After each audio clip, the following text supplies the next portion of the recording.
Joining me today on the Capital TV show, Jackson Richman. He's a writer for Mediate. Jackson, how are you today? I'm doing well. How are you, Maria? Thank you for the opportunity. You're welcome. You are one of the well-known conservative journalists in Washington, D.C. I will ask you about something, prediction. I know you don't have the answer, but maybe you can put us in what's going on. Who's going to win the majority of seats in the congressional elections in November of this year? Who do you think, Republicans or Democrats? I believe that the GOP will recapture both the House and the Senate in November. Mm-hmm. I think there's going to be more of a wave in the House than in the Senate. I think in the Senate, at most, I think the GOP is going to get a couple seats. They only need one seat to get the majority, only one seat. They could have like five if they had solid candidates in, say, Arizona, where I expect the Republican nominee, Blake Masters, to lose to incumbent Senator Mark Kelly. And we also hear of less than stellar performances among the GOP Senate nominees in Ohio, Georgia, and Pennsylvania. However, I do expect, with this being a year that favors Republicans, for the Republican Mm-hmm. nominees to win. Yes, in Pennsylvania, we do see Mehmet Oz down by several points, but recently there was a poll showing him down by as many as 11 percentage points. And I Mm-hmm. think as we start to pay more attention now that the Labor Day weekend is over, I think that should shift the wins in Oz's favor. Mm-hmm. But make no mistake, Maria, the GOP is making life more difficult for themselves than they have to. And there's two people to blame. One is the head of the GOP Senate campaign arm, the National Republican Senatorial Committee, or NRSC, and that's led by Senator Rick Scott of Florida.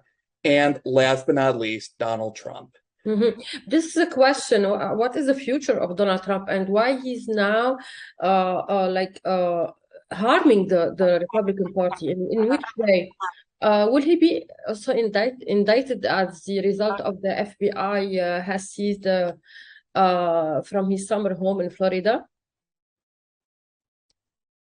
Well, I do expect that Trump will be indicted, and I think Trump and his supporters are sick of winning, and that's why they pick these MAGA candidates, especially in states that aren't deeply red, like in, for example, Pennsylvania, which is a purple state.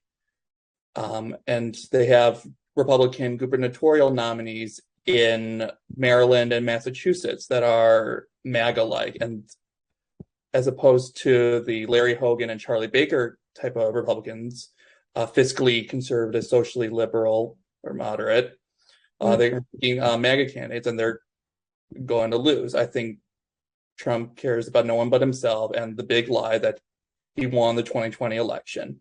Well, who do But you? with regard to him being indicted, I do expect that he Yeah. will be indicted. And I also predict that Hunter Biden, the president's son, will also be indicted, and both sides will lose their mind. The left over the president's son being indicted, they'll think that the DOJ is carrying out a wish of the right.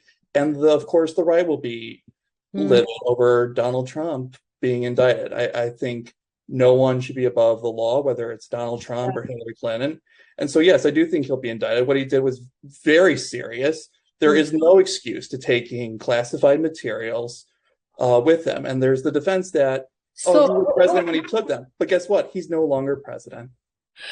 you just said he gonna run for presidency 2024. And what about Ron DeSantis? Does he have like, the majority? He raised lots of money. He have the most higher amount of sponsors for his campaign until now. Yes.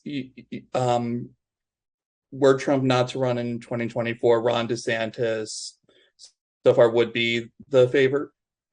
Excuse me. And there are a bunch of Republican donors who have gone over from Trump to DeSantis. because they want a new direction in the GOP. They Mhm. want to keep Trumpism, but without Trump. So keep, his Trump's hardline stances on China, for example, but at the Mhm. same time, not have the baggage that Trump carries. Now, personally, I think the best GOP ticket for 2024 would be Nikki Haley as the presidential nominee and Ron DeSantis as the vice presidential nominee, because I do expect that the Democrats will try to nominate a woman in 2024. And so I think it would be best for the Republicans to put forth a qualified woman and also someone who's a pirate in DeSantis. But make no mistake, Haley is also unafraid to speak her mind. All right. Let's talk about foreign affairs now. Do you think President Biden is doing well with Iran? Will he be signing any clear deal in the future, near future? No, Maria, I think President Biden has done an atrocious job when it comes to Iran. We see his special envoy, Rob Malley, just give concession after concession. I mean, it's not even a negotiation, it's a surrender. Appeasement never works. It didn't work in 1938, it didn't work in 2015, and it won't work nowadays. And this is the world's leading state sponsor of terrorism that we're talking about. It's not just a nuclear threat, but also leading state sponsor of terrorism, leading state sponsor of anti-Semitism, a country that has no regard for human rights, a country that launches ballistic missiles, and a country that sides with the world's worst. For example, it recently gave Russia drones to use in its war In Ukraine. genocide in Ukraine. Mm-hmm. So if the United States were to give Iran sanctions relief, there is no doubt that Iran would use that money not to better the lives of their citizens, but to fuel terrorism throughout the Middle East and the rest of the world. Yeah, this is their role and their target.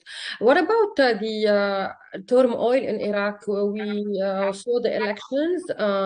Iran has influence, but at the same time, they didn't accept the results of elections. That pushed them a little bit back. So, how do you see the situation right now? Before I answer that, I just want to answer your question of whether I think a new Iran deal will be agreed to. At the end of the day, I think it's 50-50. If I had to guess, I don't think there will be a deal. I think the West will be like, okay, Iran is just making all these concessions. We've waited too long. We've given too many extensions. And so we're going to pack up shop. And the United States should resume the maximum pressure campaign that was successful thanks to the Trump administration. Now, with regards to Iraq, we see nothing but chaos with Sadr stepping down from politics. Of course, it's not the first time that he's threatened to resign from politics. And we see nothing but mayhem throughout the country. And when there is a power vacuum and the United States is not leading, we know that its adversaries take over. In this case, it's Iran.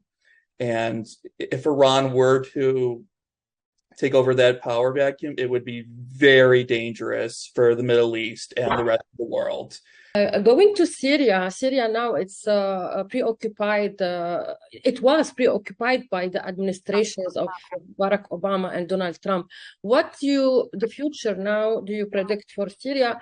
Especially we see Israel is targeting Hezbollah in very particular places and bases for them and for Iran. Yes, we've seen Israel launch strikes against Iran-related targets in Syria. I think as long as the United States isn't leading there, it's just going to be a quagmire. And so far, we see the United States and its allies focusing only on fighting ISIS. That is important. But what's also important, if not more so, is Iran's influence, Iran's footprint in Syria, which I think is a bigger threat than the ISIS threat, though they both do need to be unequivocally confronted. But at the end of the day, as long as there's a power vacuum there, the situation in Syria will not change. All right. I'm going to ask about the GCC countries, especially the United Arab Emirates. This country is a source of stability in a troubled region. How do you judge the big contribution of the UAE to change the Middle East to the better? Great question. Well, as you know, the United Arab Emirates was the first country to join the Abraham Accords, and they set the tone for what is the new Middle East. Middle East that recognizes that Iran, not Israel, is the true threat in the region. And we see not just geopolitical, but also economic and other success with the UAE. Now, granted, the UAE does have a history of being cozy with Russia, so there is a little bit of awkwardness when it comes to describing how great the UAE is for national and geopolitical security. But at the end of the day, the UAE has recognized that it's best to team up with Israel as opposed to being adversarial. And we've seen nothing but positive results out of that. How do you see the change in Saudi Arabia Vision 2030? How the US should address, or this administration should address Saudi Arabia as an important ally? Yeah, well, as you said, the US and Saudi Arabia are allies, strategic allies, that is. And I can understand the concern over human rights, but at the end of the day, well, that shouldn't be downplayed. Saudi Arabia plays a key role in combating the Iranian threat. And it is the crown jewel in the quest for normalization between Israel and Middle East and North Africa countries. I don't think Saudi Arabia will normalize ties with Israel until King Salman dies and Mohammed bin Salman, or MBS, takes over the throne. But so far we see a lot of promise from Saudi Arabia. Heck, we even see them removing anti-Semitic content from their textbooks. So if that's not a sign of normalization coming down the road, I don't know what is, Maria. But it's a good step into the future of this country and into modernization. This is what we need in the Middle East. Chucks and Richman, thank you so much for this interview. I'm so glad to see you, and I hope we give new information for our viewers.